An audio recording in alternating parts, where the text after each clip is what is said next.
Ryan, where are you with how you feel about the fact that the Godfather is in the Zoom, ready to answer some questions? Cortez, my guess is you're very, very nervous, right? He's in the Zoom, Cortez, but you have to be nervous because this is a legend. You're going to ask that question too. I just want to know, Pat, what do you smell like? Well, you can ask him that when we actually get everything sorted. Yeah.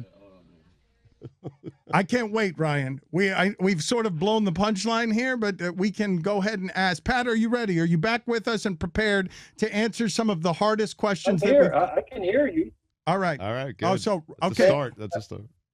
Yeah. I don't have you on the full screen, but I'm good. All right. Cool. Ryan Cortez, go ahead and ask Pat Riley the first of many silly questions that we're going to ask him to get to the bottom of all things Pat Riley. Hey, Pat, the mayor of Heat Island. I just want to know, what do you smell like, and can I meet you somewhere to give you a hug? Oh, man. Who's this guy? Yes. He's the mayor of Heat Island. I'm also the minister of Heat propaganda. I'm probably one of those old Spice guys. Okay, that's my bride behind me. Hello, Chris. Hi. I'm one of those old Spice guys. There you go, Old Spice. That is a fine answer to that. Yeah, that's also a lie. Let's talk about that era. When you're talking about Old Spice, you're talking about, all of the boomers. That was the only cologne that basically I would ever use, because I'd go up my father's medicine cabinet and steal it and splash it on my neck and my face and my hair and everything. Splash. It's so good.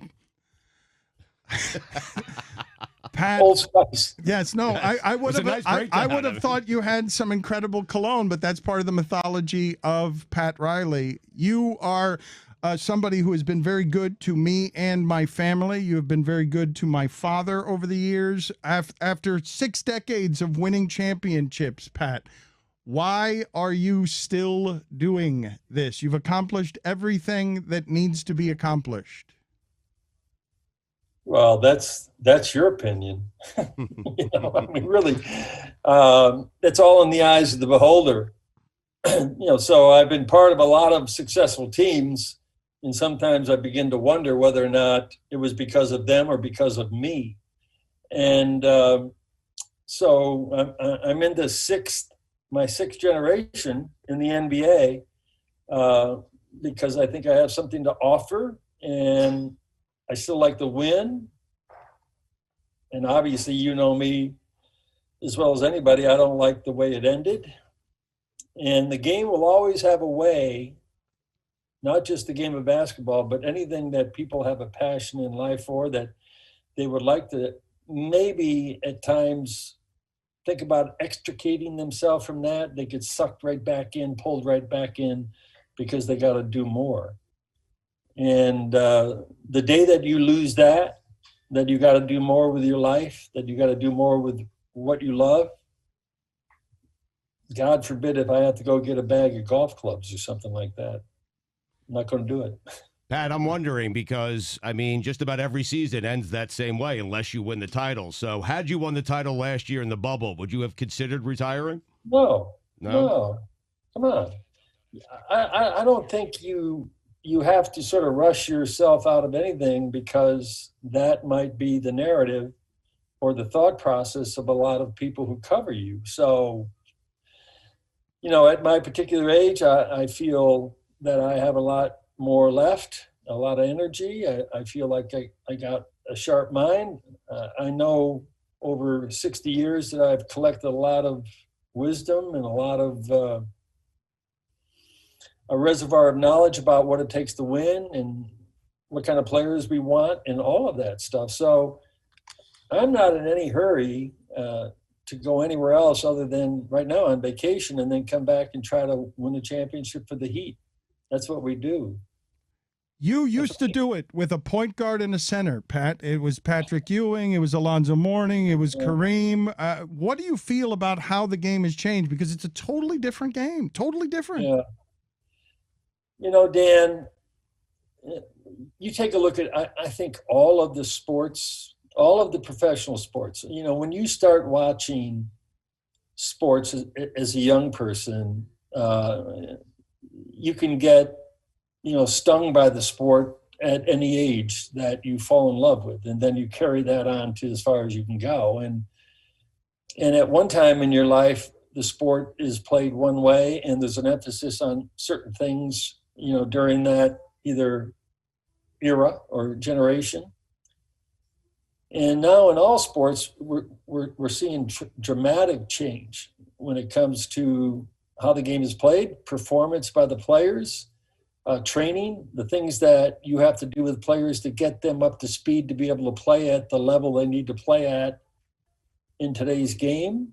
So the NBA, just like the NFL and in other sports, is an offensive-oriented game based on pace, speed, three-point shooting, and a wild-ass philosophy that can get you in trouble real quick in any game, in any series. Take a look at what happened the other night with the Mavericks and with Dallas. Dallas and the Clippers. In the third quarter, the Mavericks had a 25-5 run in the third quarter to turn the game. Now they're ahead 3-2, and they're playing for moving on in the series. And so, what I've noticed is that when you start missing threes and you start forcing offensive opportunities and you start making bad plays offensively, there's no way that your defense today can really contain a high-powered, three-point shooting, driving offense. And it's incredible to me to see how much the game has changed. Not in a negative way. It's an exciting game to watch, but it's different. And so the players that we are looking for, or teams that are looking for high energy, high octane, can shoot threes, athletic as hell, got great speed, got all of these things. And you incorporate them into, I think, what the league wants and to what you want as an organization. So look, when I came in back in 1967 and the way the game is being played today, I've got 6 generations to be able to tell people how the game was played in each one of them.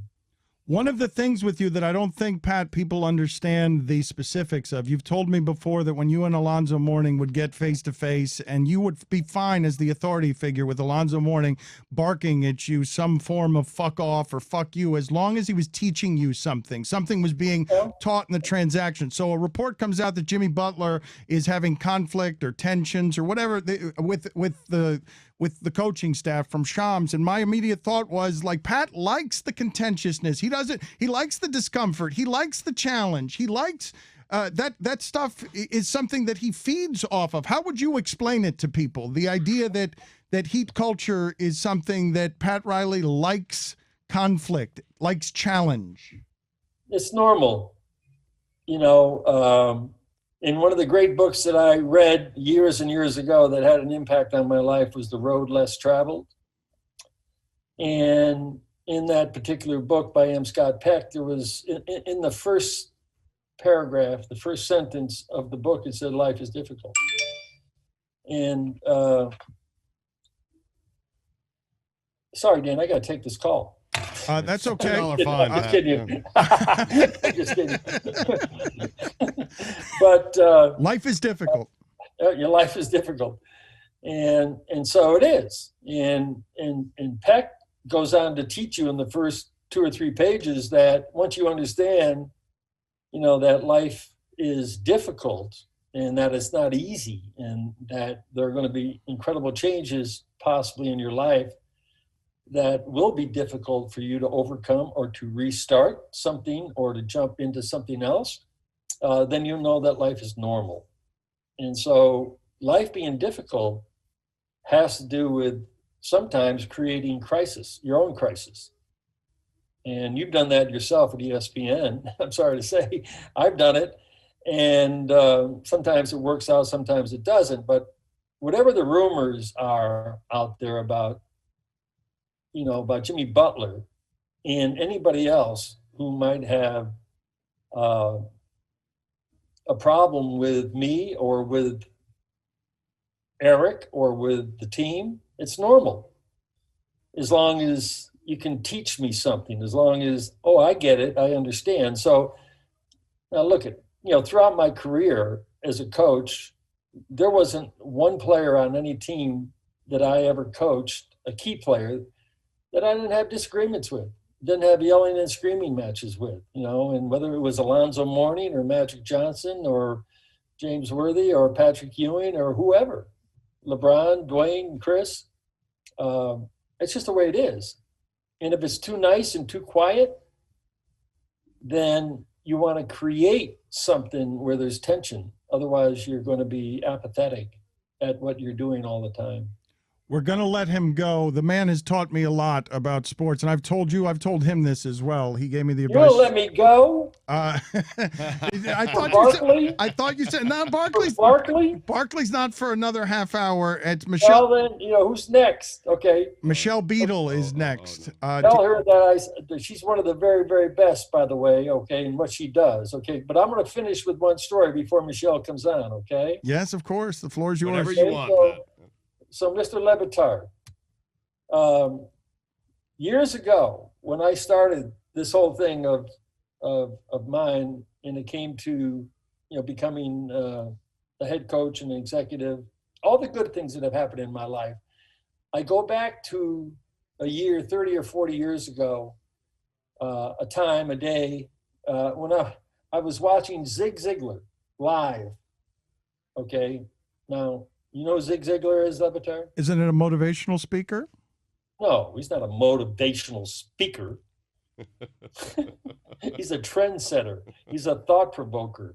He's somebody that's created, some of the great thoughts about success in the history of this world. But anyhow, Zig Ziglar wrote a book called See You at the Top. And I saw him speak one time. And on the stage that he was speaking, he had a platform, and on top of the platform, he had an old sort of metal pump, like a pump that you would have on a farm where you'd bring water up, right? And so every 10 minutes, he would go to that pump and start cranking the pump, and you could hear it from where you were in your seat in the audience. Crank, crank, crank, crank, crank. And then he'd go back and start talking again. And then at the point where he wanted to make his real emphasis on what he was talking about is that he went back and pumped, and then water began to come out of that pump. And he said, in order for you to get to the top, I'll see you at the top when you pump and pump and pump and pump that and prime that pump to get water to come out of it. So that's where it all started for me. I've been priming the pump for 60 years, and I'm still getting a lot of water coming out. What are you doing, Le Batard? Are you priming the pump? I am taking the advice of one Pat Riley, and I am changing careers or changing my path every 10 years in order to keep things intriguing and interesting. And he gave me the advice a long time ago, and that's one of the many reasons that I've tried to change everything up every decade or so. Pat, you have been a great influence. I am thrilled that you made this time for us. You guys. Okay, I'm sorry that we got technically messed up, but I was going to show you a great thing out there. You take care of yourself. Hold on a second. I want to see the great thing out there. Hold on a second. Don't I get a gift certificate or something to Target or something? You don't get anything for this appearance. When's the last time you went to Target, Pat? Let's be real. Yes. When's the last time you were at Target? I used to get gift certificates, for being on shows. No gift certificate here. But one hard question on your way out. I want to put Billy in the bad spot of asking. I told him Pat Riley doesn't mind. He doesn't mind difficult questions. So have at it, Billy. He's the brave one around here. Go ahead. Good luck, Bill. Who was responsible for LeBron coming down here? Was it you or was it Wade? Because I'm hearing both ends of this. Wade saying it's him. You're saying it's you. Who was it? And follow-up, is the key still under the doormat?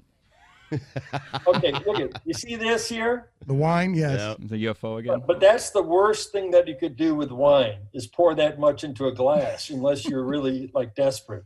Because you only should pour 3 ounces. There's about 9 ounces in this glass.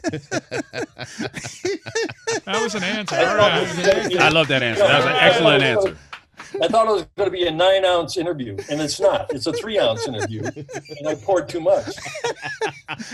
But to ask your question about LeBron, if I were to give you a real truthful answer, I'd probably be excommunicated from the NBA, so I can't do. And what was the second part of your the key under the mat? Yeah, the key that was under the doormat. You know, There was the key was always going to be under Or the mat. is it under Utah's mat? I can guarantee you, I don't believe. I'm trying to think if I have left that key under that doormat. Okay? You took it back. Change the locks. No, I didn't take it. Did I? I never was quoted on that. I think that was a Heat thing. Come on. Get to the point where that quote came from. I know exactly where the quote came from. It wasn't from me. Pat, I would leave the key under the doormat if he would call me and let me know he's coming. I would do that, but I doubt very much that key's rusted now. He's LeBron is he's one of the greatest of all time, and for 4 years down here, if we want to go back and just remember what those 4 years were like, 4 years in the finals, 4 years of excitement, 4 years of writing, 2 world championships, the LeBron, Chris Bosh, Dwyane Wade, Ray Allen, Shane Battier, Udonis, all of them. This is the best time for the Heat. So I wish him nothing but the best. And if he ever wanted to come back, then I'll put a new shiny key under that mat. Wow. But I can't. This will just get me fined for. No, but this is the problem. You thought he was talking about LeBron, and the key, I think, was left under the mat for Dwyane. I think I think he meant it was a Dwyane question. Well, I didn't hear that part of it. You got to make it a 2-part question. You got to say the key under the mat. Dwyane will always have the key under the mat. It's there in gold in this city. And I thought he was talking about LeBron. So forgive me, for not interpreting that. No problem, Godfather. I have a hypothetical for you. Hypothetically speaking, let's say someone says they're a lifer, right? And then they leave and play for 2 other hypothetical teams, hypothetically speaking, then hypothetically become part owner of another team, hypothetically. Is that person still a lifer? Exactly. Yes. That's a hard question. That was thank God it was a quick answer to that question. What are you guys doing? You guys are moving on, doing your own thing. And whatever Dwyane decides to do, with the rest of his life in the NBA or whatever he does, in Los Angeles, in other investment or, personality, situations, I'm happy as hell that he decided and was offered the opportunity to be a part owner in a franchise, and congrats to him, but when Utah comes back here, we're not going to, probably when Utah comes back and plays, then we'll probably take his jersey down just for that note. Pat, we're going to let you go on that note. On your way out, do you want to tell Danny Ainge to shut the fuck up? Just one more time, just for no. I want him to talk more right now, okay? and again, I wish him the best. I have no hate in my heart except for the Shamrock. But all of the people that I competed against in Boston all those years, I wish Danny nothing but the best. He's had 18 years up there. And believe me, I know how hard it is to do this stuff. So he's free of whatever it is he wants to get away from. Much love, Pat. Thank you for making. You guys, who's the other person that screwed up the question? Billy Gill. Billy Gill screwed up the question. And who's the technician that was supposed to get me online here? That was Whittingham. Amin El-Hassan. Yeah. Okay, Amin El-Hassan. Good luck to you guys. Okay? See you later, Pat. Thank you for prime being the pump. Okay. Prime the pump. Yeah, Zig it's time for you to have a family, Le Batard. Okay, it's time to have kids. Whoa, back off, off. Let's go. Pat, you're not kids at 50, man. No, you don't. All right, Uncle Pat. He'll literally be the child's godfather. Thank you for being on with us, Pat. We appreciate it.